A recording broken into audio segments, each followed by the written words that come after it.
Good evening, Final Fantasy Randomizer fans, and welcome to another Final Fantasy Randomizer Weekly. I am Sonny Wrath 11, and joining me tonight is a good buddy of mine, MG Weirdo. How are you doing this evening, MG Weirdo? I'm doing fantastic. How about you? Doing quite well. Looking forward to some beautiful Final Fantasy 1 Randomizer action. Our four runners tonight are Caleb, Dangwu, Saint Von Jester, and Lord Fizzlebeef. And have we got a fun little seed in store for all of you? But if you give me just one moment, we will have this race underway. Do you want to go over the flags a little bit while I'm doing that, Weirdo? Absolutely, I can do that. So these are, I believe, yet another potential set of seeds for the spring tournament. We're testing another set of, we have 20 items in total, but only 18 locations. Our additional incentivized locations are Ice Cave, Castle of Ordeals, Volcano, and Titan's Trove. So joining the normal incentivized items, we have the Thor Hammer, and the Opal Bracelet, and the Power Gauntlet. So our runners are going to have to search for at least 2 items that will be loose. Of course, who knows which items those will be. We have just open progression and not extended open progression, so that changes our routing a bit. In addition, we also have a free ship. So they'll start off being able to sail the seas immediately, which should open up our inner continent. However, Canoe is not free, so they will have to find that before they can escape into the wide world. That they will. And level 1 white magic, we saw heal 3 in a slot that's red mage learnable, and we see Brack at level 1 as well, which is really, really nice. Cure 2, I mean, it's okay. And then I believe there was also a sweeper, which was Fire 2. So definitely some good spells to start out with for these runners. Absolutely. There was Fire 2 and there was Heal 3 in that third slot. So that's a useful healing spell, especially, give the white mage something to do, give the red mage a little bit of healing, and then later on the fighter can pick up that Heal 3. Absolutely. And we see a bit of divergence already. SVJ hopping into the ship and heading towards Provoca. Fizzle heading up towards the Temple of Fiends. Gonna take on Garland, but making a stop first to check the chest, finding one with 13,000 gold in it. Yeah, I guess this is not a poverty seed. We will be getting all of our early magic. Also, and there's defense. That is a beautiful find. And SVJ already working on taking on the pirates. The thief is dead, and that fighter just hanging on with 1 HP. Caleb and Dangwu also in Temple of Fiends. Fizzle taking out Garland, no problem, getting the TNT from the king and the slab from Princess Sarah. Both very useful items. Meanwhile, the Team Jean has made it up to level 4 with that kill of the pirates, and Vicky has the bottle for.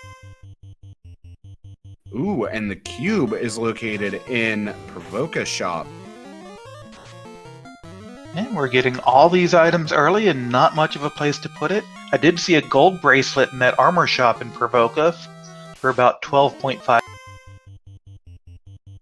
Not a bad price for the gold bracelets, and there are quite a few floater lock turn-ins, but having that TNT is somewhat nice, since that could mean that some of these runners will venture over towards Dwarf Cave to turn in that TNT. Yep, we had Fade level 2, we have Zap and Bane for black magic, but probably Fade is the best. Certainly our biggest sweeper and one of our first endgame spells. And we see that the housing market is fairly inexpensive. Cabins at 50 gold a pop and houses at 688. So this seed is awfully free. Who rolled this again? This was a Danny special.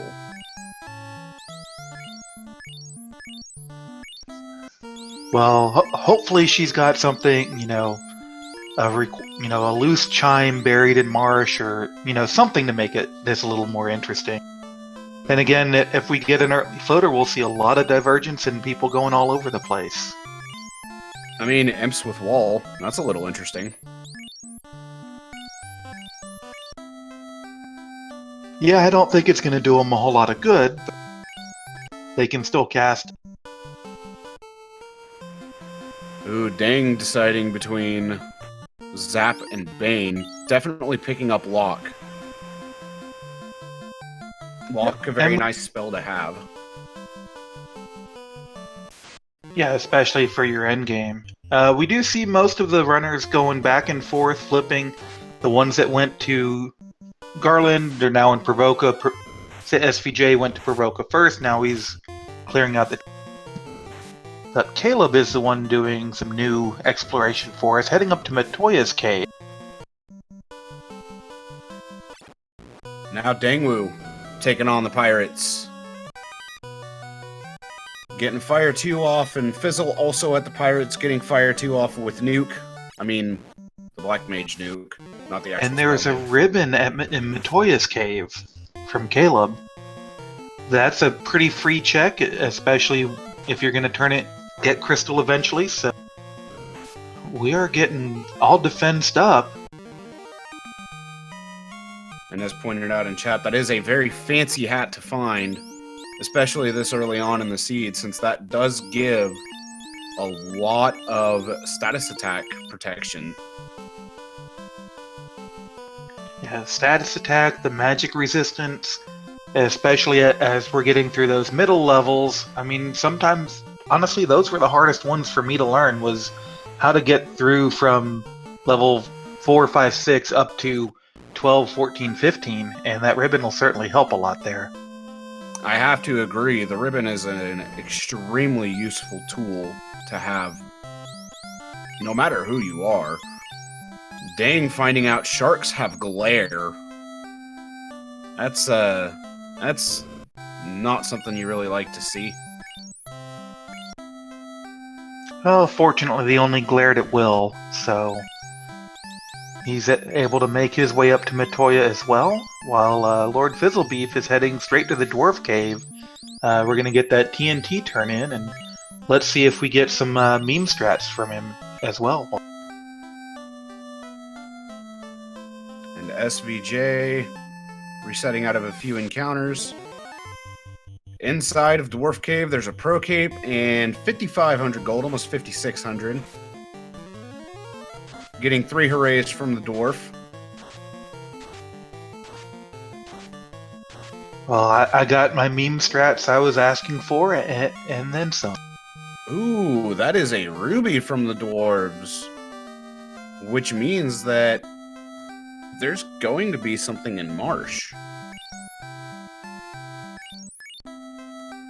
Yeah, we can't get to Ice or Volcano yet, so Marsh is the only...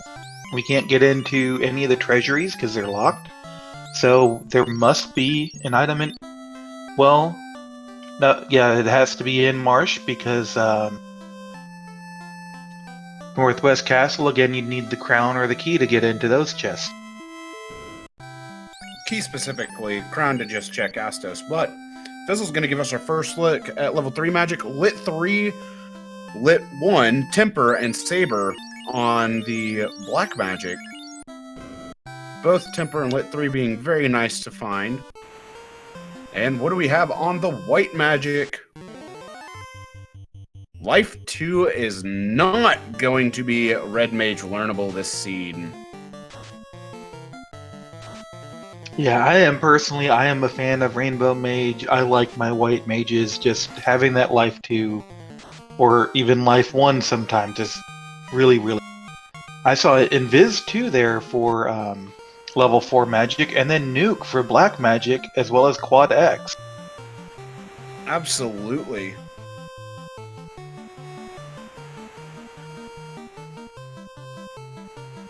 Finding that Nuke is really, really nice.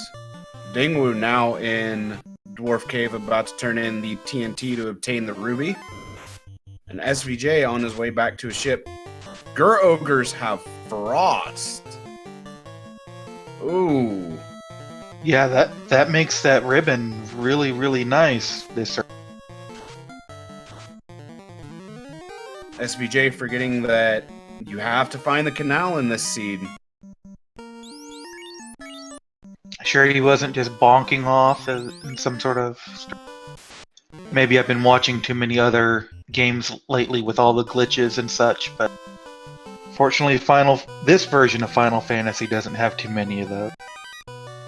No, it really doesn't. Fizzle entering Marsh, gonna start off checking the upper portions of Marsh and finding out that these undead do have poison touch.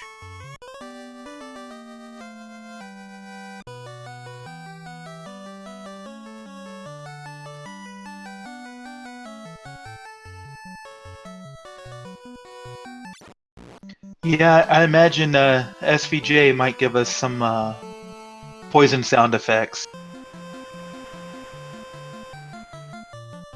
Shoutouts to Team Poison SFX.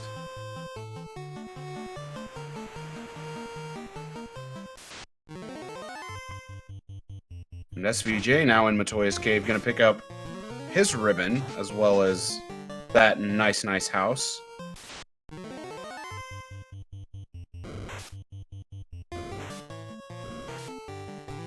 Ooh. Yeah, we just saw a glance from one of the monsters on Fizzle's side. I didn't catch if it was the muck or the ooze, but that is a little nasty to see this early on. Yeah, I mean, Marsh was always my most feared, most hated dungeon in vanilla, but even now, just with the variety of enemies, it's always tough. It's very easy with just the sheer number of enemies. Somebody's gonna get something now. Absolutely. And getting good turn order on this second encounter, getting rid of the muck relatively quickly. Are we gonna have... Sorry. No, the low-level magic really paying off and making this marsh cave a whole lot easier to... An upper marsh, not really rewarding much for the runners. Yeah, I'm a little surprised he didn't reset out of it and just go south, but maybe he wants to keep the experience.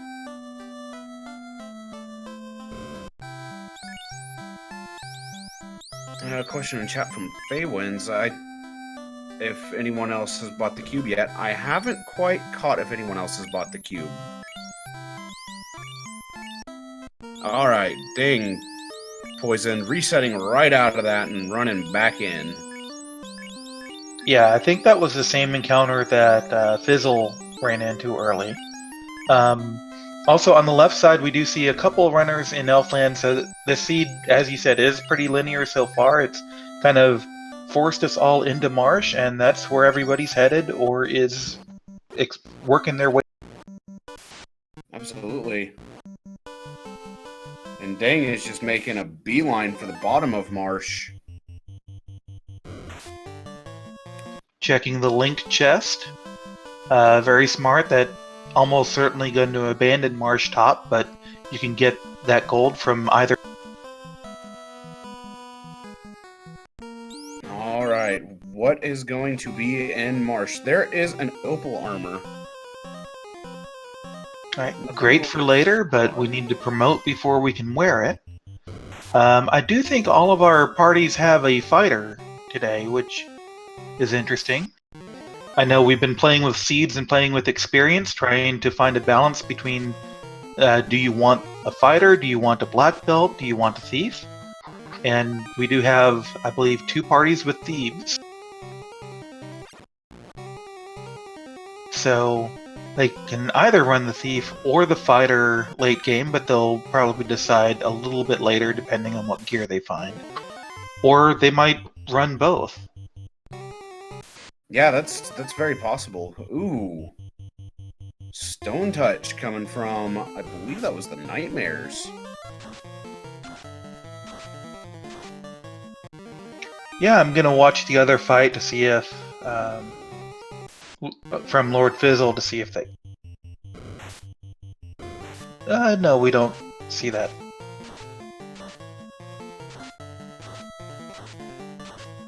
only a silver hammer. Marsh incentive is not one of our incentive items today, so, or incentive locations rather.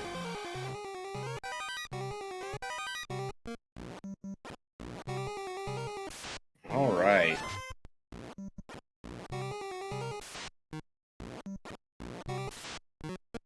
So that is a wooden helm.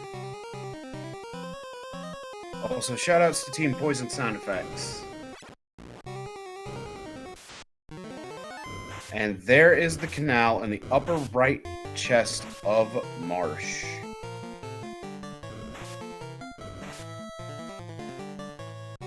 A good spot for the canal. Yeah, and Asher, your question, Deng had not yet found the canal. I think what you're referring to is the cube in that bottom right-hand corner. So sometimes the graphics change a little bit, and that's actually the cube, which was for sale in Provoke for about 4,000 gold. Yes.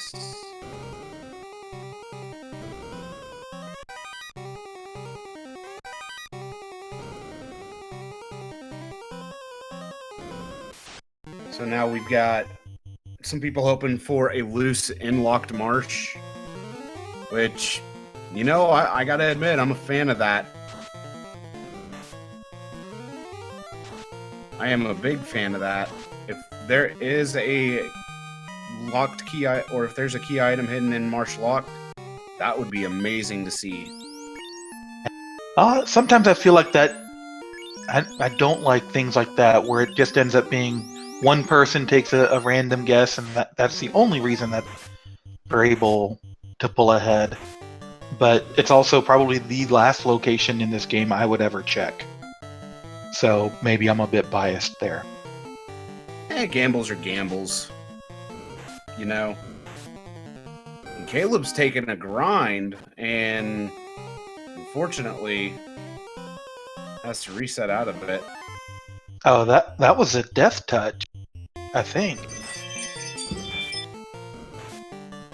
Pardon the indoor wind chimes. And Fizzle is out of there. And there is Stone Touch on SVJ's side. Okay, it was just the Nightmare doing damage. Thank you, chat, for correcting me on that. And just, I didn't see the damage number, I just saw alive and then dead. Suddenly dead. Yeah, the Nightmare was doing his black belt impression since there weren't any other black belts in this. It's unfortunate because black belt strats are a lot of fun. And SVJ is going to keep giving us poison sound effects. Yeah, and here Lord Fizzlebeef is the first to leave the Intercontinent. I'm sure he's going straight to Melmond. And then over to open up the top so that Ruby is not just is required this seed to make your way over to Sarda, but it also opens 2 item locations, not just 1. Correct, because Titan's Trove is incentivized in this flag set, which is one of the additions in the beta site that a lot of the runners have been using. Oh, there is a level 5 warp, and it's promo locked.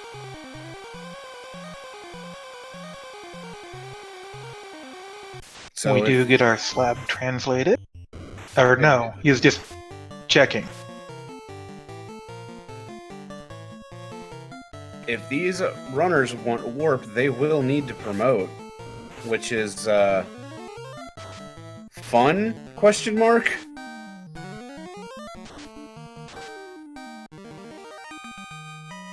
Well, I would say, as pointed out in chat, I do like that it's not even French vanilla, it's actual vanilla. So thank you, Asher, for pointing that out. I like having some of those tricks, but yeah, it means that we're less likely to have to be able to do a warp trick in ice or Castle of Ordeals. It makes doing a little more digging more interesting. So Keylocked Marsh is back on the menu as Fizzle reveals that the key is behind the Titan this time around. As long as the big guy's getting fed, I'm happy. So, nom nom nom. And then Fizzle's also going to be our first runner over to Sarda, and we can see what he's been hiding back in his cave, which is the... That beautiful, beautiful canoe. That gives access to Ice Cave and Volcano, and both of those are incentivized as well. So we may see some divergence going on, as some may actually go straight to Ice Cave, others may go straight to Volcano. Yeah, waterfall ordeals, but then honestly, I would, with ice being incentivized, volcano being incentivized, early sages being on so we can pick up the item in Crescent Lake, that southern continent is really calling to me and saying, here's the next stop you should have. But yeah, it could be up north.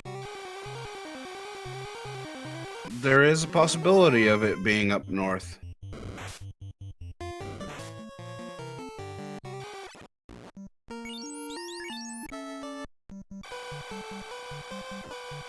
But, and then again, we have all those key locked locations back on the original continent, the two treasuries, Northwest Castle, right? Temple of Fiends. So Yes. we have a lot of things open. Yeah, the 4 chests that are in Elfland Armory, the 6 chests in Canaria Armory, the 3 in Northwest Castle, the 8? Maybe 10. I forget how many for sure in Dwarf. And then the 3 in Temple of Fiends. Yeah, I had overlooked Dwarf for a bit, but yeah, that's certainly quite a few checks, and I mean, a little more walking, but a little bit safer walking than, say, we see Lord Fizzlebeef is checking some of those key lock locations we were just talking about. He's headed to Northwest Castle. And there's a sword! There is the sword. Nah, the sword's the Vorpal. That's a sword. That is a really good sword. And you also see him checking all of the trap tiles. We do have the trap tiles shuffled here, and he found some golems that he's going to love to grind on. Yes, one thing to take note of with these trap tiles is these are the B-side trap tiles, and with progressive XP, this trap tile is a very, very good one. It's going to give a lot of EXP in very little time. Yeah, this is going to be a huge boost. I wouldn't be surprised if some of the other runners made the same call to check this. It's just a question of when they check this, rather, not if. But yeah, I love the play. I love getting up to 15, 16, and then heading over to Ice and Volcano, because that's usually enough levels to take care of. Oh, they have mute, which is not great to see. So right now, they may not be one of the best tiles to grind on. Yeah, I guess if you get turn order, they're one of the best tiles. That Masa certainly got him through, and here we have the worst boss in the game, the bridge. Good old bridge boss. And checking in on our other runners, it looks like Dengwu has made his way up to Castle of Ordeals and is making his way through the Pillar, which is, of course, shuffled through from Vanilla. We have Team Jean fighting some tigers in Titan's Cave after checking the trove and getting the key. And we have George and the other ogres trying to keep Caleb from getting. And Caleb picking up the key. While Fizzle was in the Dwarf Armory, he picked up an Aegis shield, which will be really nice when or if Fizzle promotes. Yeah, this is looking more and more like a fighter seed. So all these runners did make a good call. Also, I'm a little surprised I remembered how many chests were in Dwarf Cave, because that's the one place in the game that always eludes me as to how many chests are in there. Yeah, I always just think of it as a bunch, however many that is. I mean, it's definitely more than a couple. Yeah, and then, yeah, Asher pointing out Fizzle's going, between the two continents on the southern side, so definitely skipping out on Canaria Lock, those 6 chests. Might head up to this dock for Elfland, but no, it looks like he's skipping the Elfland treasury as well. Maybe he's thinking he'll come back when he has herb or adamant. No, he went into the Elfland treasury. He just needed to get to the dock down on the south. But that's a dragon mail, and there's the adamant. So the adamant is in Elf treasury. So the key is absolutely required for a key item, but is this going to lead to progression?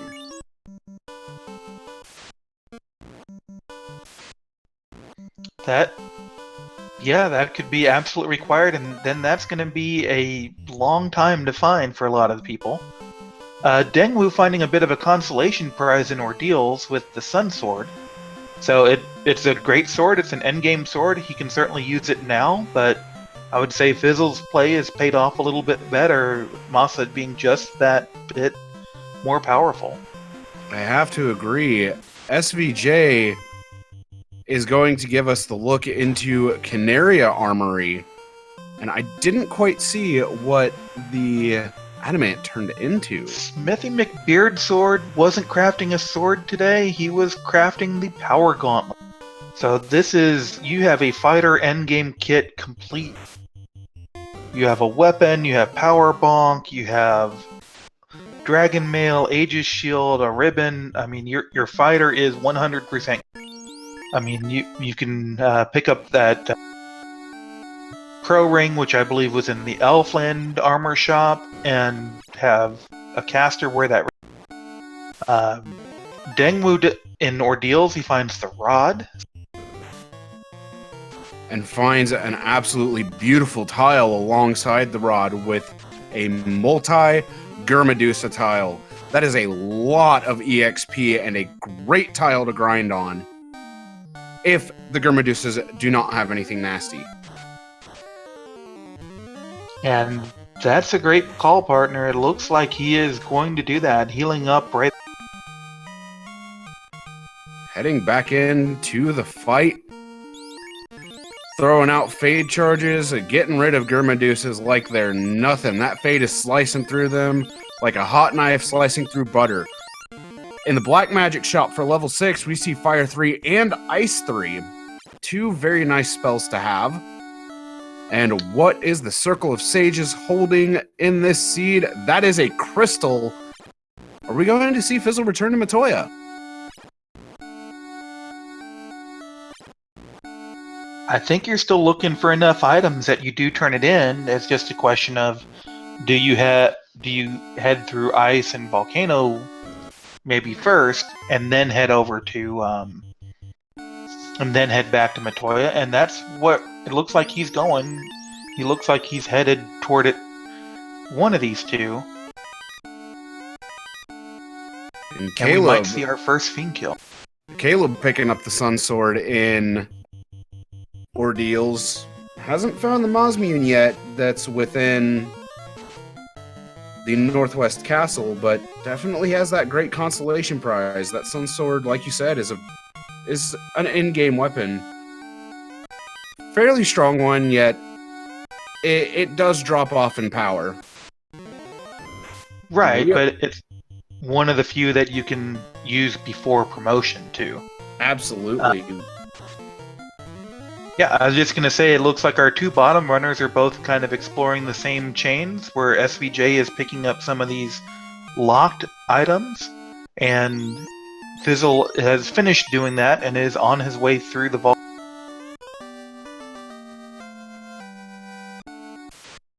And we do have Fizzle going through the volcano, using spell charges, getting the job done.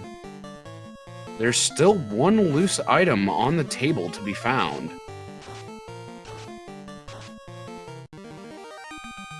Yeah. And so Cheesinator brings up a good point. Something that's very interesting about this seed that we were discussing earlier is that the encounter rates for this seed are actually relatively high compared to a lot of the seeds we. So the encounter rates will certainly make a difference in how you choose to do things, because it's just a little bit slower going, a little bit more dangerous if you're more likely to run into encounters. Yeah, that is very true. But we have Dengwu heading up into the waterfall, and you all may notice that this waterfall cave is the one you all know and love. It is your regular old waterfall this time around. So there are no map edits on this. It's just going to be head in and go. And Deng already finding a gas dragon encounter. Very good for EXP.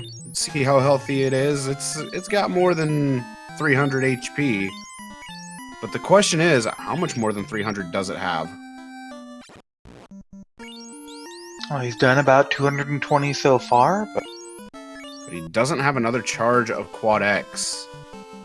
Fizzle inside the armory, finding an ice sword. And then immediately encountering some Paralisks. And SVJ went to turn in the crystal. and he got the tail for that. So I think that's going to be really important and really useful, especially with every runner running a fighter. Having that fighter promoted makes a big increase. Oh my gosh! Fizzle, what have you found, my friend? You have found so many Agamas. That Agapile, that's a very high EXP yield tile. And they don't have too terribly much HP. If those of you in chat have any Agama facts, feel free to get them out now.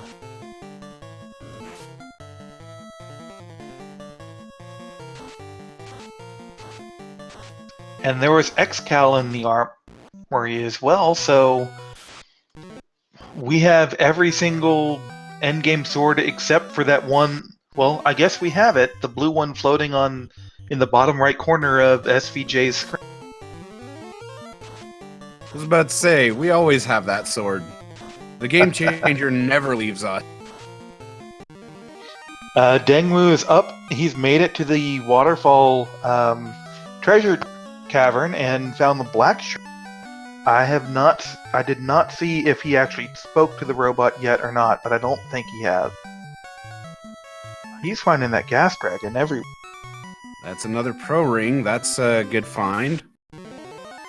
Cabin, some gold, a wooden staff. There's the floater! Dingwu, first of the runners to obtain the floater. Caleb, not too terribly far behind Dingwu. The only downside that these runners face is they don't have an easy way to get out of Waterfall Cave.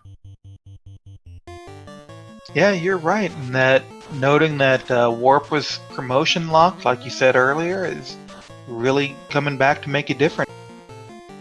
Now, the only question that remains is what level will Exit be? And is it going to be in one of the Red Wizard learnable spots? Even though that is promotion locked, that can still help out even later on in the game in case, the runners need to exit from Topher. Yeah, fair. I don't think it's very likely they'll need to, though. Our bosses are at a maximum of 230% on each stat. So that's sort of an average difficulty endgame for us. However, the increase in number of encounters in Topher may make a big difference in that end. And that is absolutely true.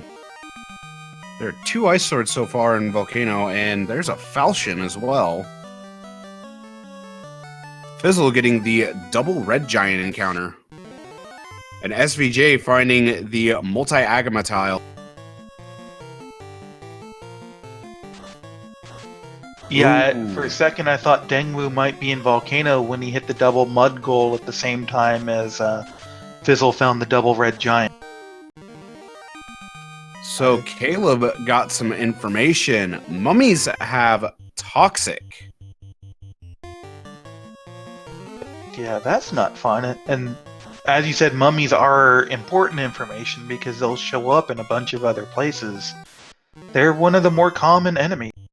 And Fizzle finding a second ribbon in Volcano B4.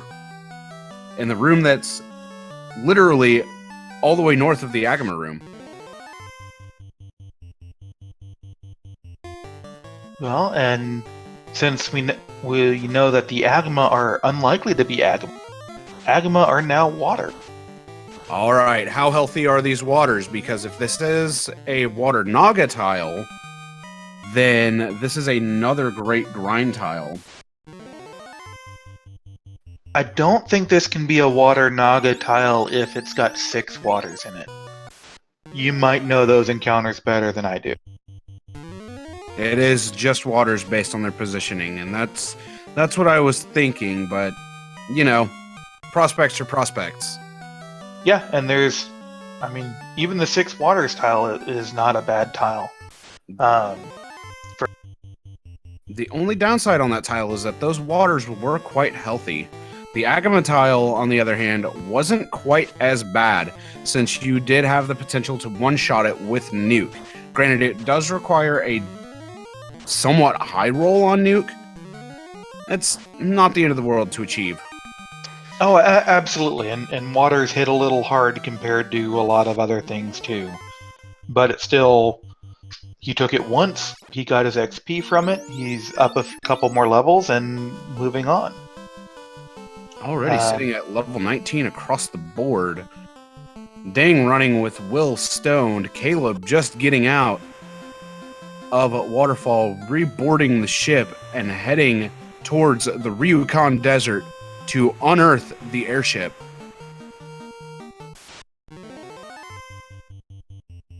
And SVJ manipulating his encounters a little bit before heading up. And we'll see if he makes a left toward Volcano or a right toward Ice. That's a left toward Volcano. And SVJ entering Volcano. Not too far behind Fizzle. But Dengwu and Caleb both have some very, very big leads right now, especially with having the floater in hand. And the first one to unearth the airship will be Dengwu, right around the 37-minute mark. Yeah, and while that happened, Lord Fizzlebeef checked the Volcano incentive tile. He remembered and found the Opal Cheerio. So, a very nice item to have. Great armor that anyone can wear. Not a required item. And at 37 minutes flat, Dang is in the air. 37:14 for Caleb being in the air. And let me just say thank you to NASA Marathon for the raid with a party of 15. Thank you very much for coming over to watch our Final Fantasy Randomizer weekly raid. I'd like to draw your attention down to Lord Fizzlebeef's screen. Carrie has been pulled, getting a max full nuke from the Red Mage. But she has stun touch. She has the fighter stun locked. Lit 3 going out, 34 damage. And second nuke, or another nuke coming out for 187. Sitting, contemplating what to do. Fire 2 comes out for 25, merely doing chip damage. Fade going out 155. This Carrie is a bit of a brick wall. She is, Yeah, that's a good 750 damage. 700. So quite a bit. Using the heal helmet. Yeah, she's taking some names right now. Fire 2 coming out from Kari, dealing chip damage to the fighter and the red mage, but dealing a good hit onto the black mage. Lit 3 coming out for 37 damage. And slow coming out. Unfortunately, it did connect with the fighter. Heal 3 coming out, giving some extra rejuvenation. And it's on to heal pot strats. That is a critical hit onto the fighter. The fighter goes down. Lit 3 coming out, 49 damage. It's all fire 2s from here. 16 damage from the black mage. 15 damage from the red mage. The red mage is out of charges. Is this when 25. Well, I was even thinking this might be when you break out the Brack, but... Ice Sword kill, 3 hits, 89 damage. Kari goes down for Fizzle. Fizzle has the fire orb lit. That is Kari terminated. Man, that's a tough fight. And he was level 19? That's I usually am comfortable fighting her around, 14, 15 with these spells, maybe even a touch lower. That was rough. Yeah, that Kari was really rough. Yeah, Ding Cardia Armories. And that is the loose crown. The crown is the second loose item of the seed. That is both loose items found. The airship is required to obtain the crown, and that was in the forest treasury.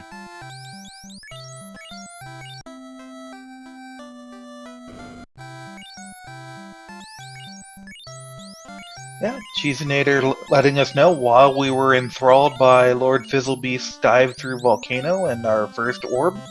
Cheesinator letting us know that the slab turned into the Thor hammer.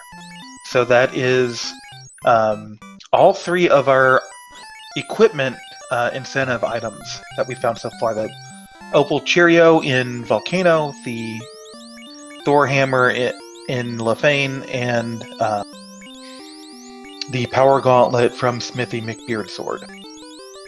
And now the only questions that remain are, what will the crown give? What does Ice Cave hold? And where's Herb? Because the bottle still has yet to really be turned in. Yeah, well, I'm thinking through sort of the end of all these fetch quests, and while Dengwu makes his long walk up to King Bahamut for his promotion. So we still need Chime. We know where Cube is, so we need Cube and Chime to get to Sky and kill Tiamat. We have Rod from Ordeals to take care of Earth and get down to Lich. We still need the loot to get into Temple of Fiends, and we need the Oxy Ale to take on Sea Shrine.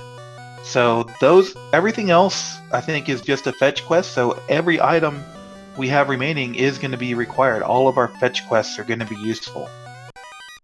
And that will give a massive amount of extra experience to these runners, as it is a bonus of 5% per key item onto experience. 2 nukes coming out, not taking down any of the blue dragons. A swing for 436 doesn't even take down one of the blue dragons that has been damaged by 2 nukes. These dragons are healthy.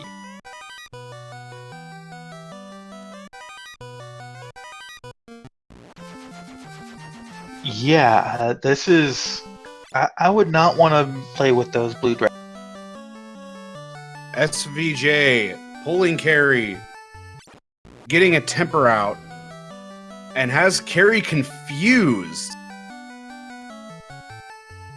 More tempers coming out. Swing, 2 hits for 121. Fade coming out, 83 damage. Kari hitting herself for another 5. More fades coming out, and there is a nuke charge going out. 2 hits, 129 from the fighter, 5 more damage on to carry from herself, 90 damage from Fade. Nuke dealing 398. 2 points off of a max roll nuke, taking down Carry. SVJ has the fire orb lit. Yeah, SVJ making a fantastic call with those confused strats. Not only is Carry weak to those status, but also avoiding that stun touch that caused Lord Fizzlebeef so many problems. Meanwhile, up above, we have Caleb has picked up his loose crown and gotten promotion from Bahamut. And Dengwu, it looks, is coming over to back to the southern continent to do volcano and ice after he talks to the circle of... Yeah, there have been a lot of high EXP yield spike tiles this seed. We've seen a golem tile, we have seen a water tile, we have seen a multi-agama tile, we've seen a multi-Germadusa tile. We saw the waters. I mean, just all sorts of high EXP yield encounters. There is the herb from Ostos. Nuke going out, and yeah, that was a Dark Elf. And Dang gonna head to the armory of Northwest Castle. Ragnarok. It's a shame that Dark Elf was being mean to that kindly old king. I have to agree. Ragnarok, the bottle was found with Vicky.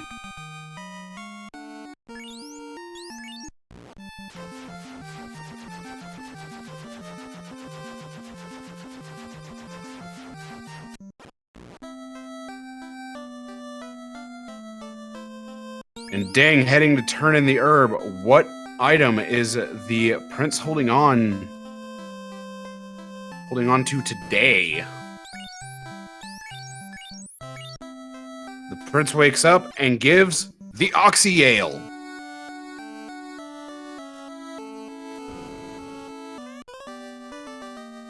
So that is just about everything needed within the seed.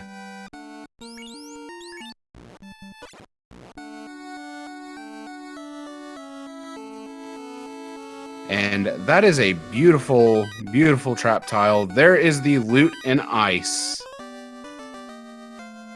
And everything is good. There is the multi-fire elemental tile. And now it's just going to be clean up for Dangwu, as well as clean up for Caleb. And they'll be on to Chaos relatively quickly. Caleb does need to remember to buy the cube. Well, and I'm checking in with our tracker, Danny, who always does an amazing job of tracking. So she caught what we missed, in that the bottle release must have led to the chime up in Gaia. So that is indeed all of the items we need to finish off this seed.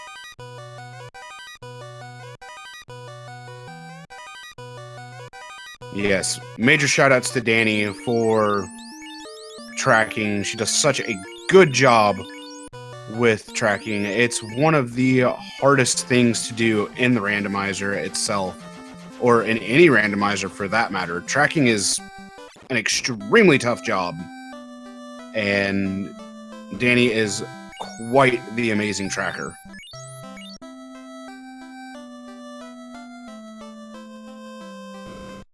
Caleb going to pick up heal 3 on the night. Yeah, that smart, certainly a little extra healing in the end game is always nice. Wanted to point out that Danny's we've got her Twitch ID up there. I know she doesn't always like too many people watching her, but she's still, fun and good-natured. Great time to watch. I also put the links to all of our runners, so give them a follow, check them out. I've seen a lot of afternoon FFR races, and our runners run a variety of other games as well. So check them out when we're not, when you're done with this race.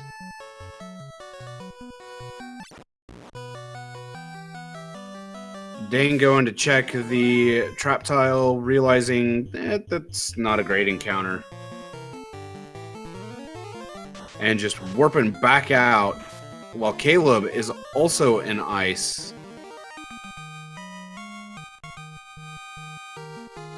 Just getting everything done as necessary. Fizzle, about to make it back to Canaria. And then gonna have to run all the way back to hop back on the ship. Yeah, it almost feels like he got a little lost there. He's forgot about his ship and just sort of wandered away.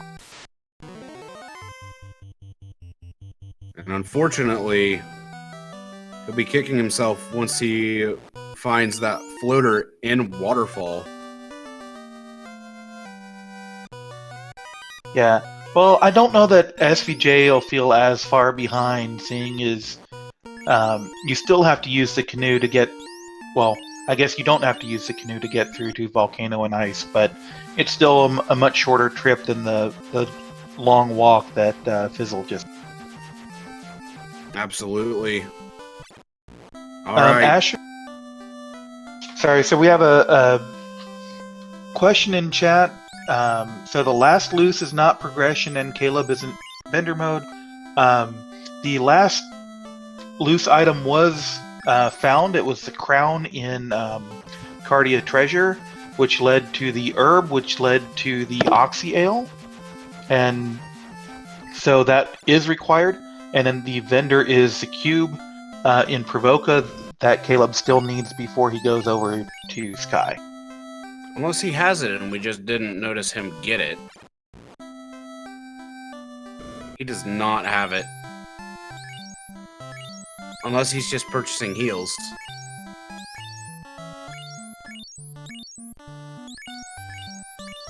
But Dangwu picking up the X-Cal in Volcano Armory and is already promoted, which means he'd be able to just equip the X-Cal and then throw Maza onto one of the other Light Warriors.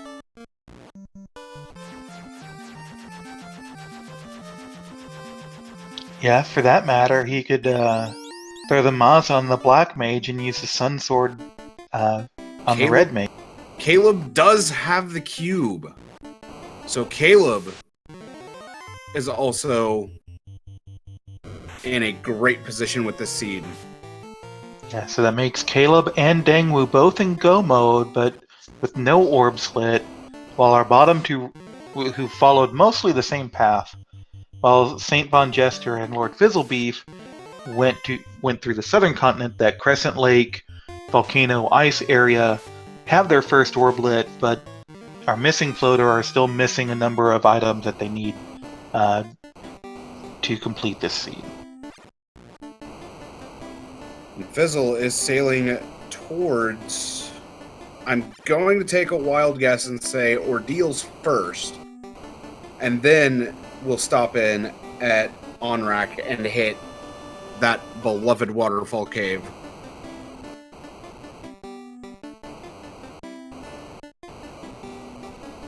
And Dang doing a grind.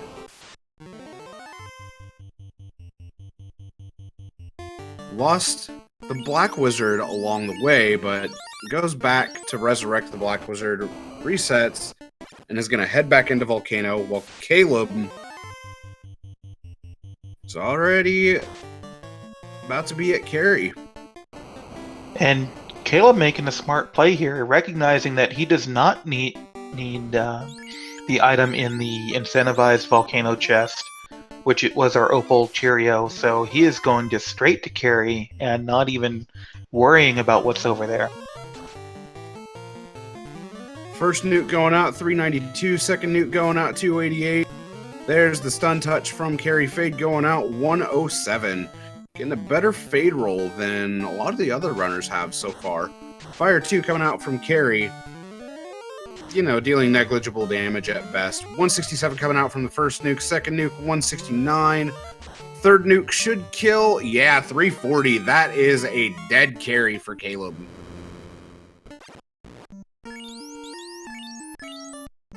Yeah, absolutely, Ragnarok. I agree completely. Caleb knows he's in go mode, and he is making the decisions accordingly. His party looked like was about level 15, so that's another thing to keep track of. But with Sea and Sky still to come, it looks like he's headed into Sky. Um, he still has plenty of places to make up that experience to get to whatever level he thinks is needed. Probably low 20s. Yeah, low to mid 20s would be perfect right now. And with Caleb going into Sky having as many key items as he does, this is a very, very good play. Dingwu encountering the waters and getting 2 of the 3 down with 2 nuke casts, but not getting that third one down.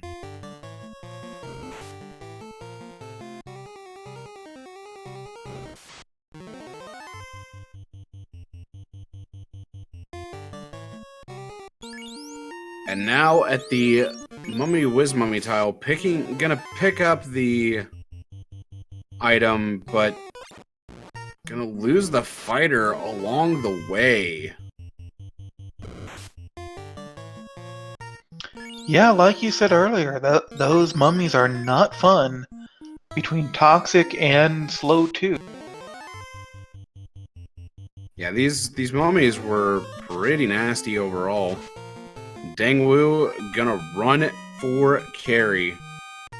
And he uses that warp that he picked up after promotion to get out of there without having to hit that trap tile again. So that is what I believe is sometimes called in this community a veteran. Yes, that is most definitely a veteran move. First nuke coming out, 202 damage. Second nuke going out, 124. Not getting very high nuke rolls. But Stun Touch is not going to connect from carry. And next up, Black Shirt Strats are going to be coming out. Nuke coming out, another 168. That Black Shirt only going to deal 29 this time around. Not going to do too much damage. So instead, going to switch over to Lit 3. Another nuke coming out, 178. Lit 3, 47. Slow coming out. Not going to do much of anything. Now it's on to Fades from the Red Wizard. There's the Paralysis coming out from Carry. Putting the Red Wizard out of commission for right now. And going to go after Brack. While Caleb is on the Bridge of Destiny. Are we going to see a war mech during the carry fight? We are not. We see that Caleb pulls Tiamat, going for Brack strats. First Brack miss, second Brack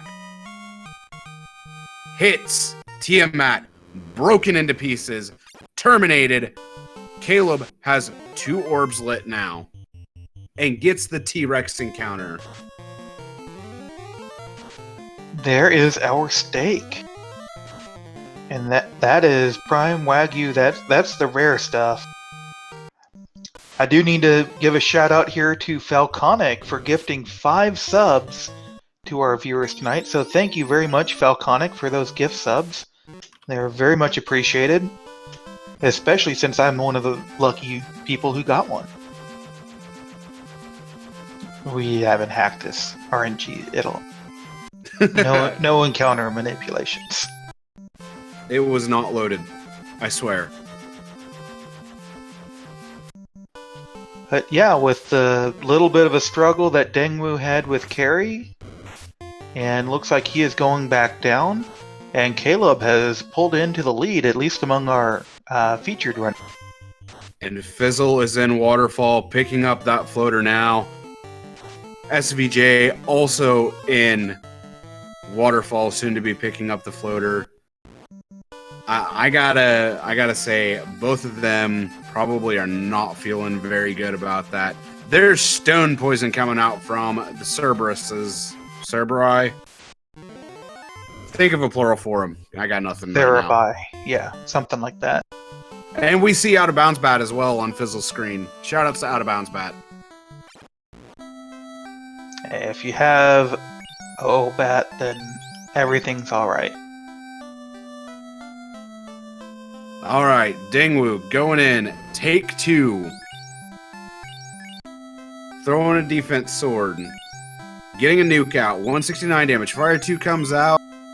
Unfortunately, Black Wizard goes down. Second nuke coming out. 126.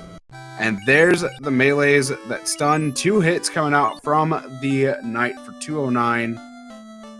And then gets hit 6 times for only 13 damage. After getting another defense stack up. Lot coming out. Of course, connecting. And then 4 hits for 552 from the knight. Carry goes down for Dangwu. Dangwu has the first orb lit for him. Yeah, I just want to take a second and point out some of the adjustments that Dangwu made between his first battle with Carry and his second. So instead of having the fighter in the first position, which receives about 50% of the hits, he switched his black mage to that position. He used the defense sword with the fighter so that he would dodge more of those attacks of Carry. So he was going to kill Carry one way or the other. It was just a matter of how long would it take him. So great strategy, great moves just to make sure that he gets through an unexpectedly tough encounter. Caleb running into the Sahagan pack, which unfortunately is unrunnable. And then running the wrong way at the top of C. And there's the third ribbon in one of the free chests of C. And he almost skipped that chest, backtracked to go back for, and I bet he's very happy he didn't skip that chest. I would have to agree on that one. Because he also did check a few chests in the third floor of Sky just before the teleporter maze, but he is checking free chests, and that's it, in full-on go mode.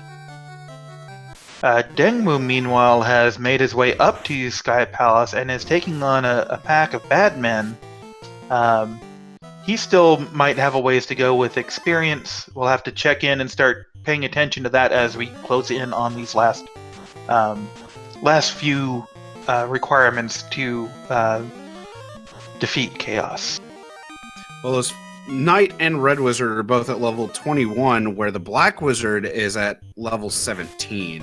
So it's definitely got a little bit to do. Fizzle bringing up the airship at the 1 hour, 1 minute, 5 second mark.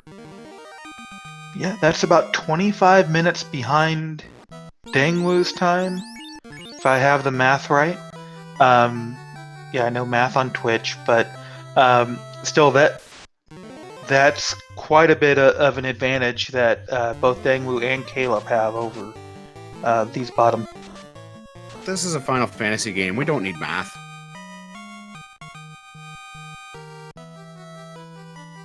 Yeah, one of these days I'll learn how to count, so I can count and counter steps and such.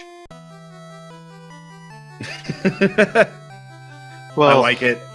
It might matter more if I could actually hard reset instead of just soft reset. So right now I just spam my way through. Yeah, that's a good point. But Caleb, about to pull the best Fiend in my opinion, the Kraken. Queuing up a Sunsword swing and then some Bracks. Black Wizard gets taken out. First Brack goes. That was ineffective. Second Brack coming out from the Red Wizard. Ineffective as well. The Red Wizard goes down. 1 defense stack is up. There's damage poison coming out from Kraken. More defense sword uses coming out. This Kraken is hitting hard. Blizzard coming out as well. Gonna use heal 3 to restore some of the life. And now Kraken is missing. 3 hits coming out for 152 from the Sun Sword, but gonna have to get more Power Bonk stacks going in order to efficiently deal damage. While Fizzle is checking the Cardia Armories and SVJ is running towards Elflin. 3 hits, 152 from this Knight. not having a great run of it right now. 219 coming out from that one. 4 hits, 252. 3 hits, 177. Oh, man. This Kraken is looking pretty healthy, but that last swing, 3 hits, 167, does kill Kraken.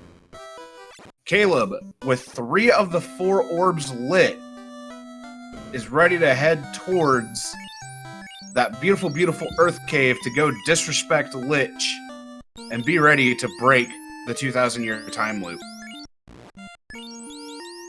Yeah, that's Kraken a little tough today, but we managed to make it. Lord Fizzlebeef has gotten his promotion and found the loose crown and Cardia treasure, and now headed up to Gaia to turn in his bottle for the Oxiel, while St. Von Jester has gone in almost the opposite. He went to Gaia for his bottle, and now he's poking around Cardia. He's going to pick up his crown just now, and that will put him into effectively go mode as well. Absolutely. Oh, Fizzle making an interesting check. Since I missed our top runners hitting Gaia earlier, he actually found the level 8 fast. Classic Gamer pointing out that we have not been calling for our Bless RNGs in chat, so maybe that's why our robot overlord hasn't shown up.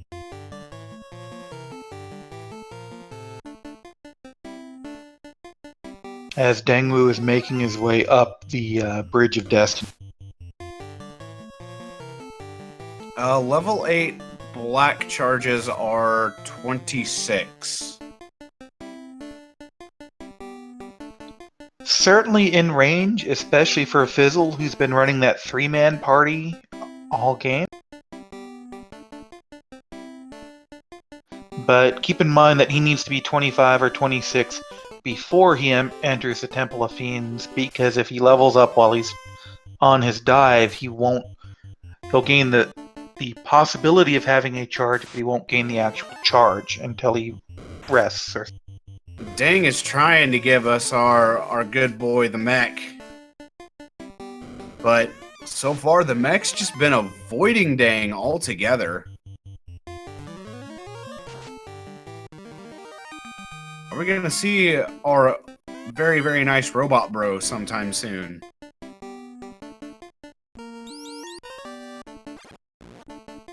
I do think the mech is quite scared right now. Caleb, inside of Earth, ready to finish this off. Get ready to head into Topher and break the 2,000-year time loop.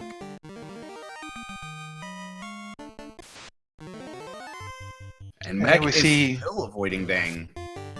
Yeah, we see Fizzle make his way out of Lefane and heading over to Mirage Tower and then Sky Palace, finding the 4 red Ankylo fight, while SVJ made his way over to Northwest Castle to turn in the crown, pick up the and Caleb is making his way down through Earth, so he is less worried about experience at this point and more worried about killing the Lich and making his way to the Temple of Fiends Revisited.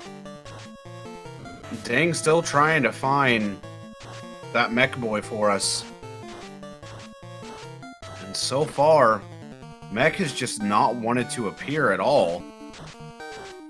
I have to agree with a comment in chat. I think Mech is afraid of Dang strats. Well, and I love that he found that he looked and there was nothing here while he's walking back and forth. Yeah, I thought that was funny. Yet again, nothing here. Except a door. Yeah, I mean, I appreciate the memes, and I understand he may want some experience. How long do you do this before you just move on? Well, he's bound to loop in the encounter table sometime soon.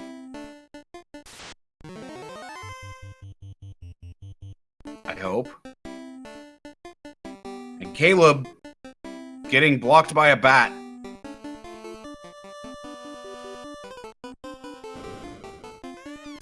All right, Caleb, about to disrespect Lich in the best way possible. Some nukes and a sword swing. 2 nukes go out. Lich hasn't fallen over, but that sun sword swing is going to take down Lich. No cake strats this time. And keep in mind that's Caleb. I'm sure Lich will get fed some cake by Ding. I would be very disappointed if he was not. And you may notice Caleb has A0 heals. That's due to having 99 and a flow to 100. Yep, that hexadecimal A. Lord Fizzlebeef is making his way up. He's only a floor behind Dengwu now, so Dengwu has spent a lot of time and given away a lot of his... SVJ is headed toward Ordeals. Didn't realize he hadn't made it over there when he went up, so he must have done waterfall. Yeah, SVJ went to waterfall and got the floater quickly. Yeah, I usually like to do Ordeals first, just because even if it's that shorter, it's shorter walk, and if I'm taking the ship up to that North Continent. Of course, that depends on if there's town shuffle and a lot of other things.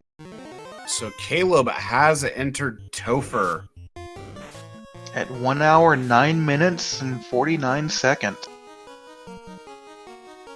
And now the question is, what is Topher going to hold for these runners? Dengwu lighting the wind orb and immediately running back to find our beautiful mech boy. We could also put our Bless RNGs out for Lord Fizzlebeef, who is finding plate after plate of nachos. Nachos. Good stuff right there. Getting a good run on the Bridge of Destiny. Yeah, unfortunately they're not on my New Year's diet. So Dengwu finally gives up and heads on out of Sky and is headed east, so headed over to take on Titan. Take on the Kraken. And there's the first try brack from Fizzle. There we go. If you had any doubt about insta-kills working on the first try, there's your proof that they do. Even though it's not guaranteed. Oh, I believe that they work. They just work for other people. Like, not me. Yeah, I think in the I usually kill Kraken or Tiamat with my sword before I get a brack to work. I've gone through, I think I average something like 12 brack. So I just need to do it more, and I'm sure I'm due, but it's not gonna happen. Alright, Caleb encountering the mud golems on the earth floor. Exiled to the 4th dimension. And then immediately running into earth elementals. Good old Lich floor. The floor everybody loves. Well, and this is one of the things that we mentioned earlier, saying that with this high dungeon encounter, this Temple of Fiends Revisited, I mean, that was one of the hardest parts of vanilla. I know you're a more frequent vanilla runner than I am, but all the unrunnable encounters down there make Temple of Fiends a bit of a different place than we normally find in random. I do have to agree on that, and I could list off all the unrunnables, but, you know, there are 9 of them. So, I'd rather not do that. Well, and they may or may not be unrunnable for us today. Actually, it looks like most of them aren't. But still, if they chip away at your health and they chip away at your resources... It's a completely different story if that's the case. And there goes Fade on rock golems, and one of them didn't die to it. So, gonna have to sit through another round of combat, unfortunately. Yeah, we can't even SVJ send him to the 4th dimension. SVJ has entered go mode and has the rod doing a grind on the Gurmadoose just to get that little bit of extra EXP.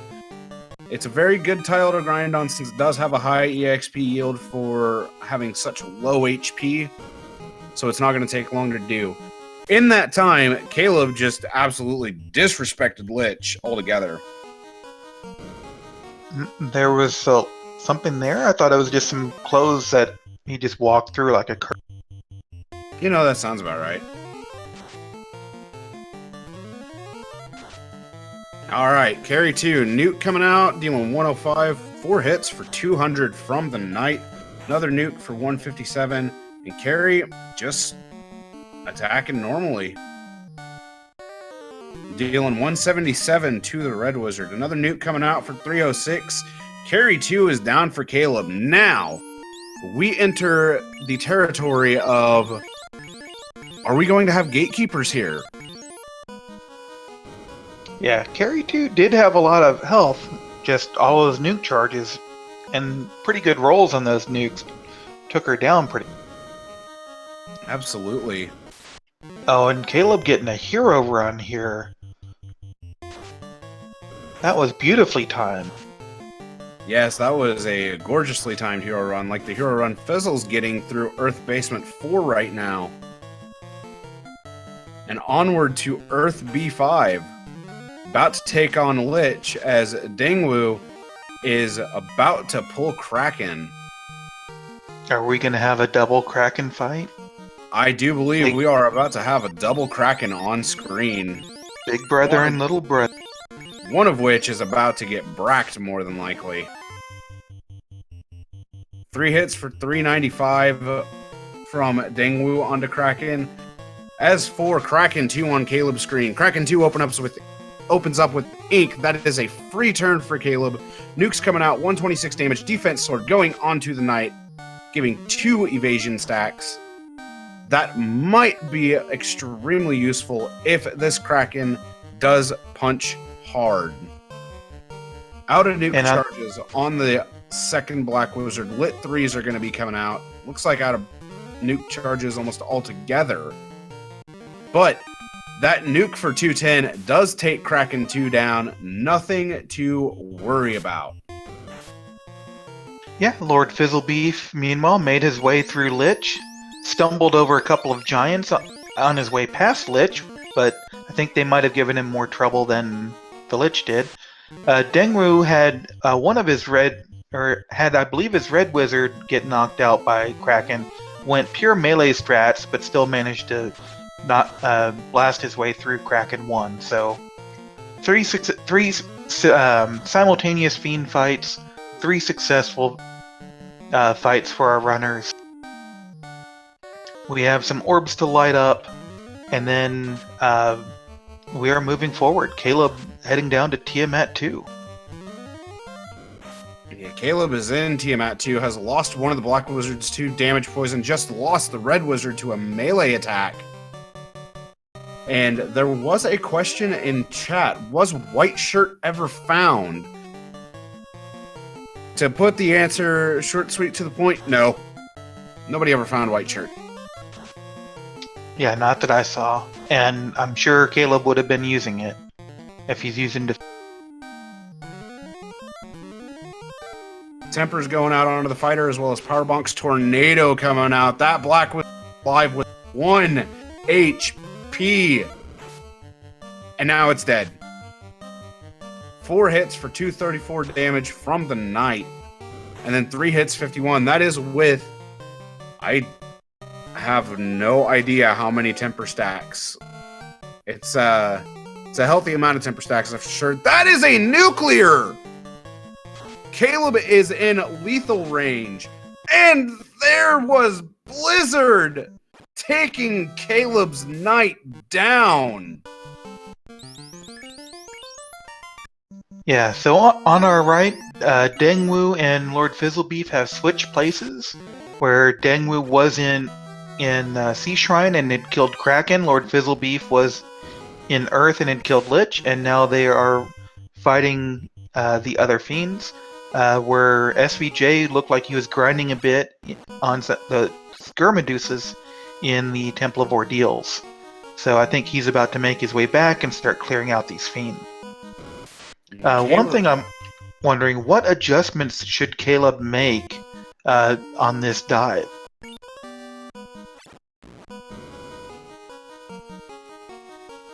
You know, I'm actually thinking about that myself. Dangwu making it past the speed bump that wasn't even really a speed bump. Even with the triple defense on Tia, running into nuclear, blizzard, tornado, Tia's got a nasty ability set. Because there are two non-elemental abilities on that. I'm also looking at Cheesenator in chat, so he's saying that I think Caleb was just low resources there, and I'm sort of thinking along the same lines that he ran out of his nuke charges. Carry 2 didn't show anything dangerous, just a fair amount of hit points, so we blew through that. So maybe you don't spend those nuke charges on Carry. Maybe you defense a little bit more on Kraken 2, and you save a little bit of that to blow through Tiamat 2, and then we haven't seen a lot of the nuke charges. We haven't seen the nuclears. We haven't seen slow 2. We haven't seen fast. So who knows how much of that's on chaos? Yeah, that's very true.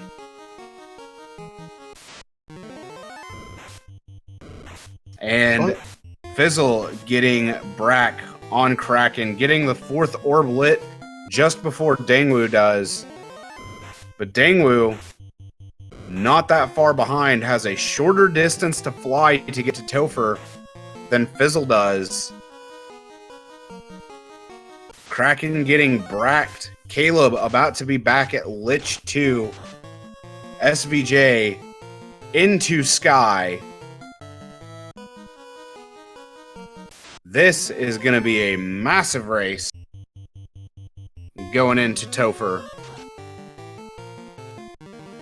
And we have both. Yeah, between Dangwu and Lord Fizzlebeef, this is going to be a fantastic race, and we're going to see differences in party comp, differences in strategy go through. Dang loves his Dang strats, his insta-kills. Lord Fizzlebeef loves his speed and power, not very much defense. So we will see how these two go, and they're going in almost side by side. Yeah, there was a question in chat from Burt Reynolds. Have we seen Chaos yet? There is no Chaos knowledge yet. The farthest we have seen is Caleb making it to Tia 2 and then wiping, unfortunately. Tried to go for the insta-kill, but did not connect in time. Preserving resources using Lit 3s and Fade. And a Fade for 87 takes down Carry. Dangwu and Fizzle are right at each other's heels.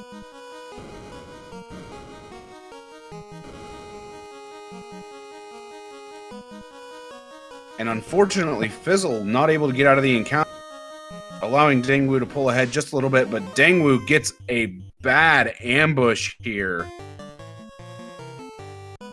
And Fizzle also getting ambushed. Caleb back at Kraken 2. And SVJ working on taking out Tiamat. Nukes going out onto Kraken 2. Getting some decent damage out there. Zap coming out. And no exile to the 4th dimension for Caleb. So Caleb definitely feeling good about not getting exiled to the 4th dimension at all. Fade coming out. 112 damage. Kraken 2 goes down. Caleb about to be back at Tiamat 2. Yeah, meanwhile, Saint Von Jester has completed Sky Castle, defeated Tiamat 1, as he goes around collecting a few more orbs. And we have both Dangwu and Lord Fizzlebeef fighting their way through the Earth floor, trying to make it over to and having slow going. Alright, defense stacks going out. And Locke's going out. Invis 2 as well. And Tia opening with stun, not doing anything.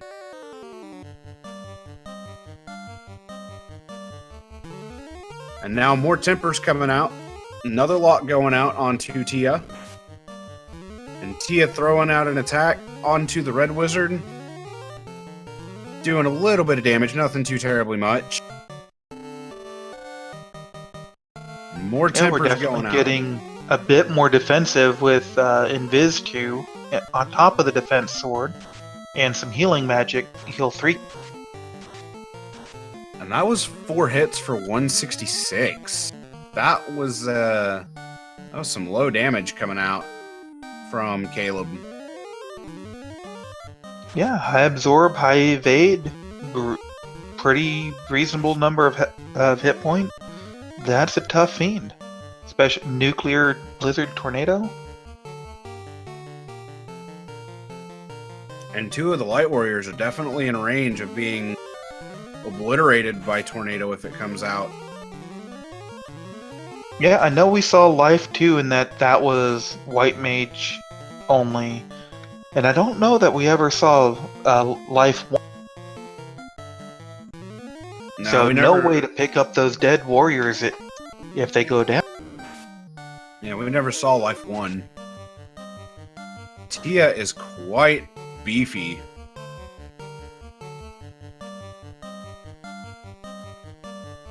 Gonna start queuing up some of the nukes.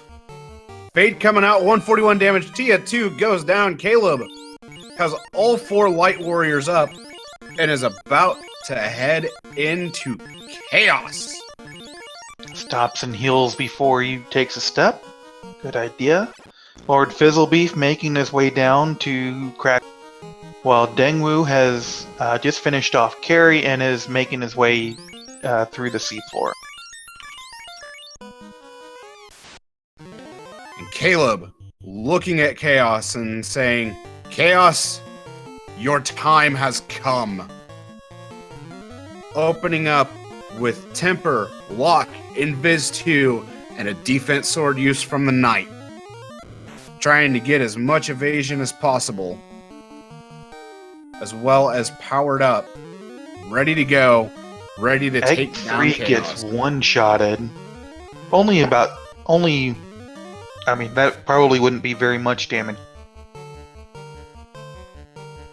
Egg takes a little bit of damage. Yeah, but our Knight is now fully evade capped, so now it's time to get your offensive buffs on. 3 hits for 282, getting some crits there. And there was that min-roll nuke just a moment ago.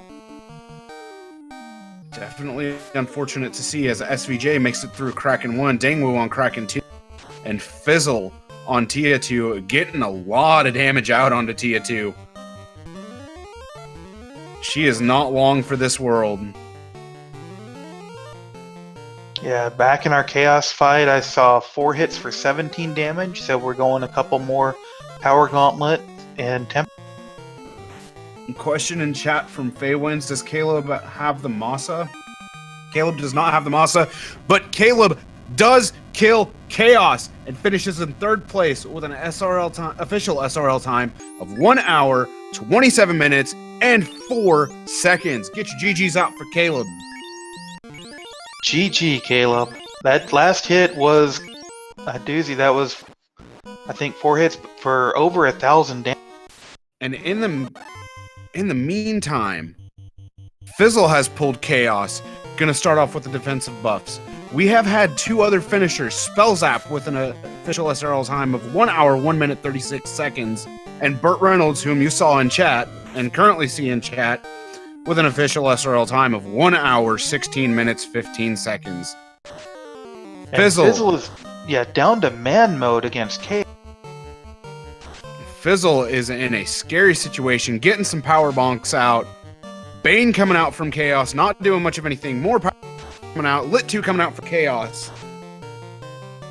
An attack coming out from Hit. 3 hits for 317. Not going to be enough to do it. A crit for 203 from Chaos. 4 hits, 194 from the Knight. Chaos misses. The Knight 5 hits for 728. Chaos goes down for Lord Fizzlebeef. GG, Lord Finishing Fizzlebeef. Nice. In 4th place with an official SRL time of 1 hour, 28 minutes, and 19 seconds. GG's to Fizzle. We are joined by Caleb. GG's Caleb. Well played. Thank you. Your chaos kind of scared me a little bit there when you were down to just the Knight. Yeah, it kind of scared me too, but luckily Chaos had like 1,000, maybe 1,200 HP. So, thank you, Chaos, for not killing me. So, how about the Tier 2 wipe? That felt really bad. An older Caleb, or I guess a younger Caleb, was ready to forfeit right there. Yeah, I was ready to give up. I felt bad after getting greedy in Marsh and having no problem checking the crown chest with the nightmares and evil men. And I was like, it's a really good experience. Let me see if I can get another quick fight in. And then it just killed me. And then I felt like I just threw myself against Marsh for way too long. And then all my shopping strategies just were for naught. I was like, I'm going to grab this opal armor. That's what I'm going to go do. And then I kind of took a look at my gear and I was like, well, I can't bank on getting the tail. It would be really nice, but let me get this steel armor. Let me get these gold bracelets. And then immediately the next turn I did was the tail. And I was like, well, I guess I could just throw all this stuff away now. I don't need it anymore. So, but that was a fun seed.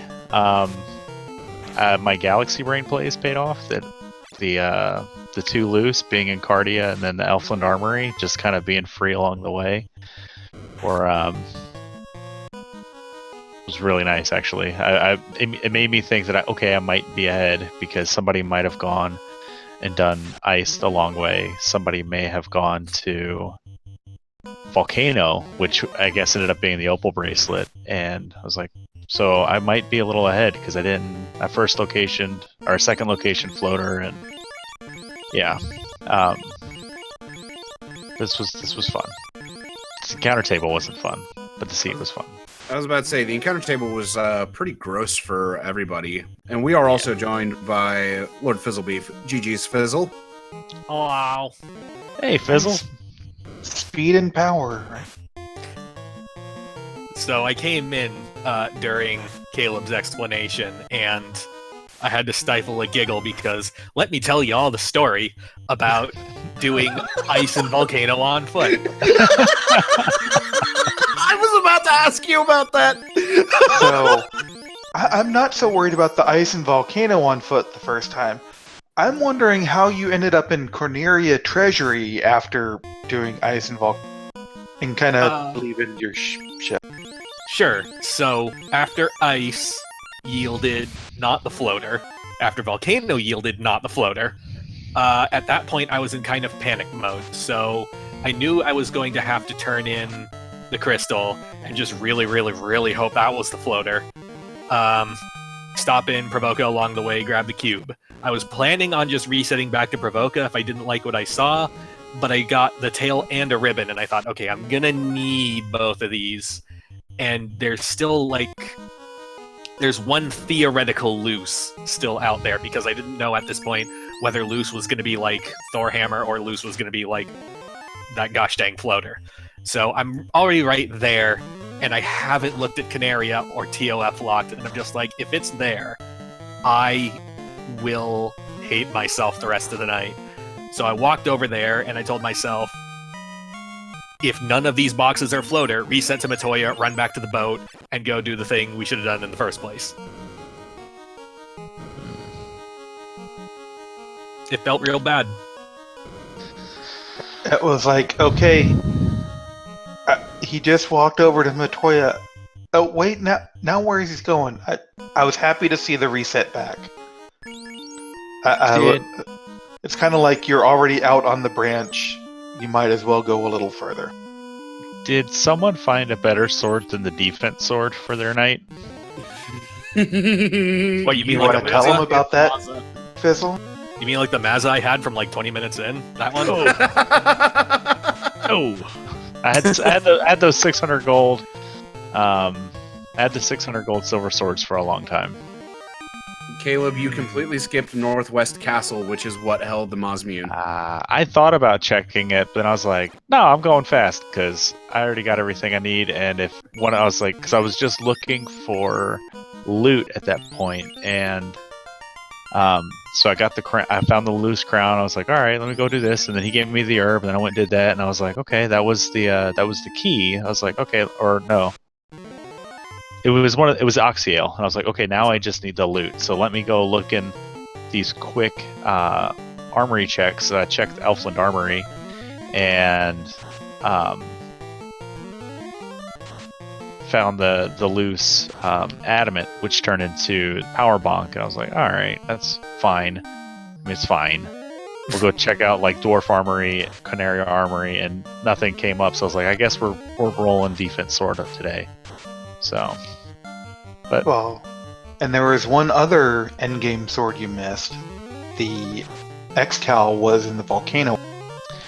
yeah, I was so relieved to be able to go mode all of the Fiend dungeons. I was like, I'm probably walking past a bunch of stuff, and then I was like, I was in that sea floor with the two chests. And I was like, okay. And I walked past the top. I was like, let me just go back. And I was like, there's a ribbon. I was like, Galaxy Brain. Amazing. And I was like, oh, is this one going to be the Masa? And it was just like some gold. And I was like, all right. Can't get that lucky, I guess. But so Your the two ribbons were nice.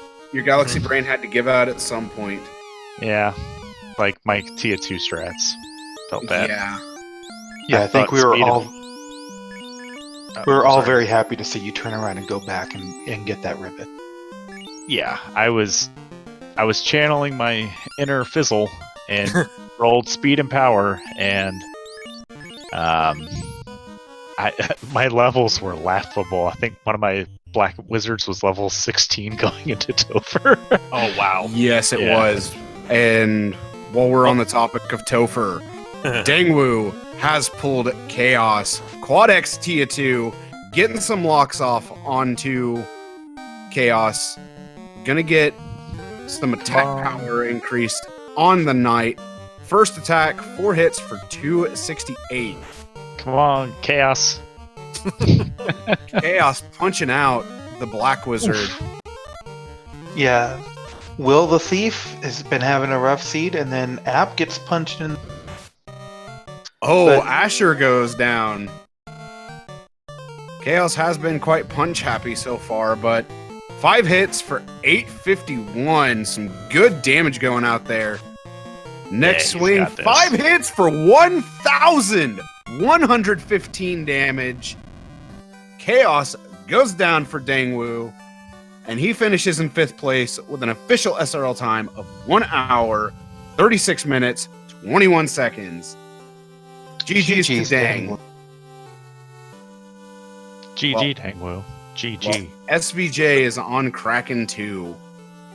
I mean, Caleb, didn't you win that last match? I thought you had vanquished your. I do pretty well against Dangwu head to head. Not on the actual event, but you know, I have a good track history against him. Yeah, different pressure when you're actually in the event. Someone say I let him win. Speaking of him, hi Dang, how are you doing? Hello, Dangwu. Love you, buddy. Okay, Dangwu, so I gotta ask, because I watched you wipe to the wizard, vampire, and vampire pack. How tilted were you after that? I mean, at that point, I was kind of mad, but I really wasn't, because, like, Spell Zap being Spell Zap finished at, like, 1 hour, and I'm just like, well, I guess my consolation will be, let's get the robot chicken, and, well, Gosh, Go waterfall first. he decided not to show up, so I think the fact that I didn't find Warmac actually It tilted me more than dying to the Team Edward fan club, but whatever. Speaking of the Team Edward fan club, are they going to take another victim? What was so bad about them? Oh, They- I only had a red mage, red wizard. I was gonna say, Dengwu just barely managed to scrape that through Tia 2. Although I was very impressed that you managed to dig through that spell list and find out that Tia 2 had. Yeah, that was even more impressive because ability-wise, Tia 2, we saw Blizzard, Nuclear, Tornado, and then seeing Nuke in the spell list, that was like, eee. I survived with the red wizard. Let's go. Yeah, My thoughts exactly. that red wizard with his Cure 4 cast. Yeah, that's what pulled. And that's kind of why I went into the Kraken 2 the second time through. I was like, if he gets zapped, I'll just red wizard again, I guess. But I knew he was weak enough where I could probably 1 or 2 turn him. And I got a lucky high roll nuke in the first turn, and I was like, all right, I should have this, minus, he gets good turn order. But, the vampire thing, which was hilarious, because I did the hard reset before Temple of Fiends Revisited. I burned off the 2, and I said, okay, what I'm going to do is I'm going to take the encounter just before going down. So I took the encounter just before going down, and then I took, 1 extra step, and I was in Topher, and I was like, all right, cool. Now I'm going to have a longer walk, and I have to burn, I don't have those extra steps walking into Topher. And it ended up costing me because that's where the vampires were. So as you've seen on my second dive, I said, nope, not burning off the third encounter in Temple of Fiends, and I didn't run into them. Yeah, and as we speak, Team Gene, well, 2 out of the 4 Genes are taking on K. And that But they- knight is fairly low on HP. Gonna rely on power bonks and heal 3s. Ooh, He no had Cure 4. 600 hit points. He's level 33, I believe, and got knocked all the way down to less than. Oh, the chaos was no joke. I tried to get an RNG loop with my one knight, and he crit me through max evade, and I said, nope. Let's break up that RNG loop. Nope. And it was good that you did. Chaos's first action was one-shotting my red mage, and that's when I decided, maybe defense charges now. And SVJ swinging out 4 hits for 540, a nuke coming out, dealing 378. That's a beautiful nuke coming out from SVJ. 4 hits for 495 from the knight, taking Chaos down. SVJ finishes with an official SRL time of 1 hour, 41 minutes, 15 seconds. Get your GGs out for SVJ. GG. GG's, SVJ. Well done. Yeah, the Chaos was very scary with the damage it was just tossing out with really no warning. Didn't really see any scary spells from him, though. No. Nah, he just hit like a truck. Yeah, he was a black belt. And then some. I mean, he got a crit or what? I think he got 1 crit, and he did my knight for 300, and I said, oh boy, that's just with 1 crit. No, thank you. And we are joined by SVJ. GG's, my friend. GG. So, GG, SVJ. Hell yeah, that was a good one. That was a good run. I like that. I'm happy with that time. I was going to say, Mazza did work for you this time around. I know I couldn't find a better sword, so I just had to go with Masa. But it was right there on your screen the whole time. Confident it's not because Masa is a noodle while the Vorpal is a god. So, but I couldn't find it, so it's okay. I saw Spellzap finish it in 1 hour and 1 minute, and I was like, wow, that was awesome. Him and I are gonna have a little talk later. I saw that time pop up, and I just went, I know exactly what he did. You want to know what feels real bad? Spellzap finished before I got in the air. Oh no. Spells that finished, I think I was getting ready to walk through Earth to kill Lich and head to Toph. So, and then Bert, I think, is one of the real storylines here. Duckling came into the community just maybe a few months ago, and already pushing up punishing times. So, not looking forward to potentially facing him in the upcoming spring tournament. Yeah, Bert's gonna be scary in the spring tournament. He's put in a lot of work for running this. Yeah, he's done well in the duck pond. So anybody out there watching this thinking that they want to be up on the screen doing the same kind of thing, it doesn't take long to get up and running. Just talk to Bert. Figure out what he's doing. I'm gonna go to him for some pro tips. Just a lot of practice. You just gotta, put in the time, and you can put up those times. Very, well, very and true. I do want to take this moment to shout out to our duckling program. We have a great program put on, and if you're wondering what a duckling is, they are our new runners. They're just getting their feet wet and learning how to swim. And I know, Lord Fizzlebeef, you've been a part of this in the past.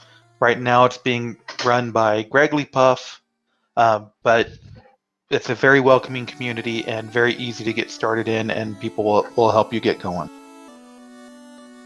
Absolutely. And speaking of the ducks, we got the second ever Duck Derby happening starting next weekend. So all the ducks are going to be going against each other in a series of 4 races over the next 2 weekends, and they will crown the new Duckling Supreme. Right now, I think Bert's probably heavily favored, but there's some folks out there that might upset him. We got Groggy Dog. He's been in the pool for a while, and Ragnarok coming in, showing some impressive times lately too. And can't sleep on these ducks, man. Hey, I wouldn't put it past our tracker, Danny. She's been putting in some impressive times too. Absolutely. Danny needs to get out the tracking booth and get in the race room. I'll trade you spots, Danny. I'll trade you spots. You can race and I'll track. Listen, I don't want to race against Danny, okay? She already beats me enough in the Duckling Weeklies. Like, I just don't want to race her. Please no. I mean, you could get beaten in co-op again. Hey, Dangwoo, you want to do Road to SG Live stuff some more? All right, on that note, Dang Nation is out of here. You guys are all meet me. Love you, buddy. All right, guys. So, but so oh, go ahead, Weirdo. Oh, if you got something more to say, then go for it. I was going to start wrapping this up. Actually, that's exactly what I was about to do too, my friend. You all played extremely well, and I gotta know, and we'll go in order your guys' finishes.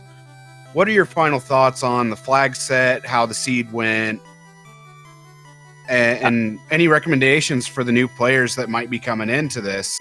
Caleb, we'll start with you on that one. The flag set was a lot of fun. I've had my reservations about the loose canal in the past, but I'm warming up to it. I'm enjoying it, and the seed as a whole felt pretty free with where like the loose items were in my routing, and overall, like, you're looking out there to get into this, like, there's no better place to come than the Discord. We've got all sorts of resources and links and all sorts of welcoming people, and it'll get you up and started, not just with running this, but getting streaming and getting all that stuff, your SRL room set up, all that stuff we can help you out with. And it's just a really great community, and I'm really happy to be a part of it. Fizzle, how about you, my friend?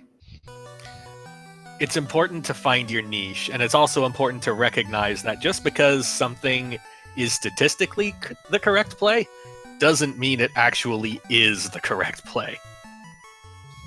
Yeah.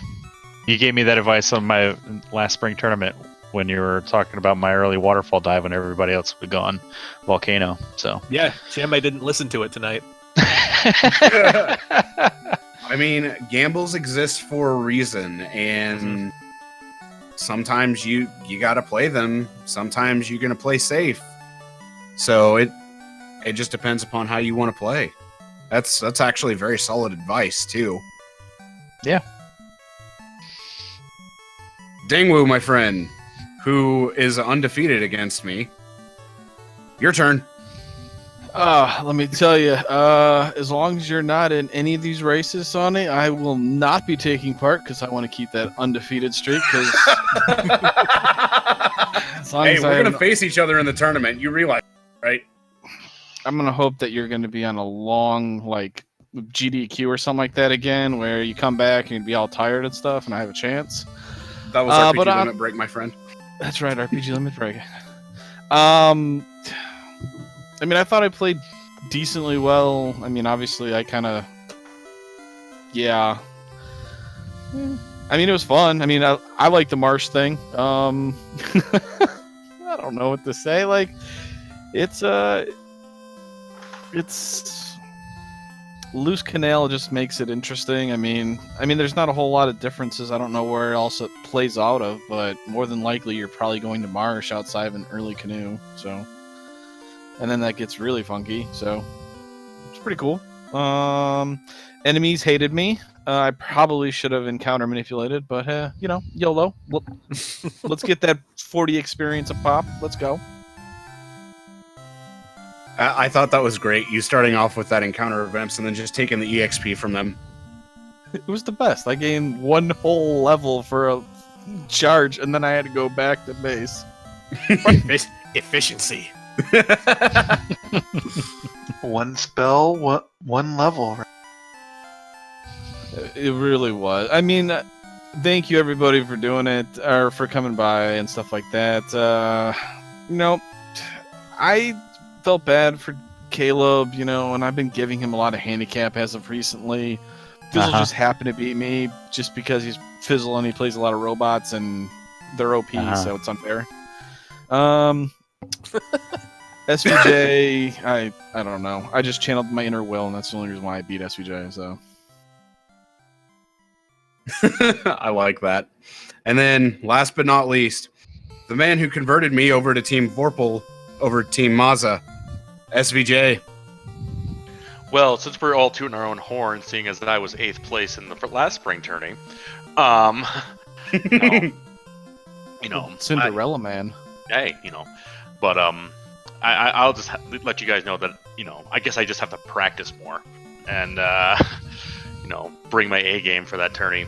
And for everyone who's watching, everyone who's like, I don't know if I want to do this or not, it's really fun. I mean, it kind of irked me. It kind of irked me when I went like, oh cool, I got the ruby, I'm gonna go to the Canoe. Well, that sucks, and I'm gonna keep going down. So. But sometimes those kind of things throw you through a loop, but you just get past them, you keep going. I mean, I found like the runs, like the god runs. I found all the just to be able to get. I got the volcano without an encounter. I got the ice cave without an encounter. I got the ordeals without an encounter. It's you find those runs and you just keep going, but you just got to put in that time. People like Bert, Spellzap, Dangwoo, Caleb, Fizzle, all these guys, Sonny. It's these guys who put in the time and work hard will put in the good times. So put in that time, put in that practice, join us on the Discord, join us for races. We do races all the time. It's really fun. My current favorite is Shonanigans for Show Fukumachi. So we got to do some more of that if you're listening, man. But it's a lot of fun, and you guys should totally come out and join us. You'll have a blast, I promise. Yeah, and shout-outs to Show, very good friend of ours in the community. But MG Weirdo, we've had a good time tonight. This seed was fun to commentate. This seed was fun to watch. Would have been fun to play too. It was really interesting. We didn't spend too much time in Marsh. We didn't spend too much time beating our heads against anybody other than a Fiend or the Temple of Fiend revisited. So, but we, it was a seed. We did what we needed to do. So, speaking of that, I'm sorry. Carry 1, I hate him. Okay, Carry 1 was a jerk. All right, I'm done. I don't know what you're talking about. Everything. I have no idea. Perfectly fine. She kept hitting herself for me, so that's all I know. Yeah, I was about to say SVJ got the confused loop on her. That was great. That was a true Galaxy brain play. Real men use Fire 2 strats. Yeah! I think I just rolled in with a bunch of nukes and fades and just rolled right through.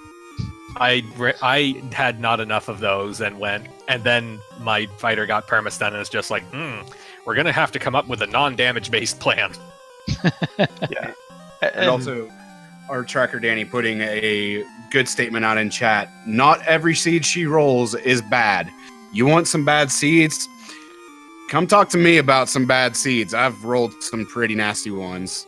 I still have the Danny horrible seed, nightmare seed. I have that one. Anyone wants to run it, I have it.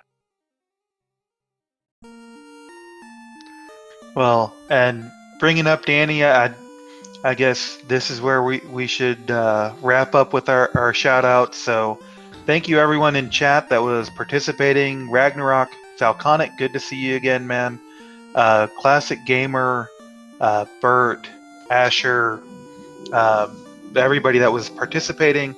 Thank you to our featured runners. We'll make sure you have links if you want to go watch them or hang out with them. I've certainly learned how to run this game by watching some of these races and watching some of these runners. There, my partners got it. Thank you, Danny, for tracking. Thank you, Speed Gaming, for hosting us. It's always fantastic to get on here. Thank you, all of you, for watching. I know there's this other minor event going on, but you came to the important one. And yeah, that's it from me. That's MG Weirdo. And I'll definitely second all the shout-outs. Shout-outs to Caleb Dingwu, St. Von Jester, and Lord Fizzlebeef, our 4 featured runners. If you're watching on YouTube, follow them at twitch.tv/RafeHatesCaleb for Caleb. Dingwu, St. Von Jester, and Lord Fizzlebeef's name are as they appear on Twitch. So definitely be sure to give them a follow.